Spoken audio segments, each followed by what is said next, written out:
Good morning, everybody. Today, Sisali Chatterjee of Class 9 has called the golden opportunity to conduct today's news. First, the headlines of the news. Number 1. India tests flying wing stealth UAV towards building unmanned strike aircraft. Number 2. Indian ODI squad gears up for South Africa series with intense next season. Number 3. Go Air travels mount as billionaire backed Indian airline near collapse. Now the news in details. Number 1. In another step towards building a stealth unmanned combat aerial vehicle and eventually larger remotely piloted strike aircraft, India conducted a flight trial of the flying wing of Chitradurg in Karnataka on Friday. Number 2. The Indian cricket team set to embark on a challenging one-day international series against South Africa, arriving at Johannesburg on Friday. Number 3. Go Airlines India limited chances as fading.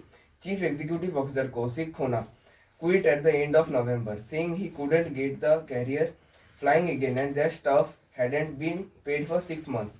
Before ending the news, the headlines once again. First, the India test flying wing stealth UAV towards building unmanned strike aircraft.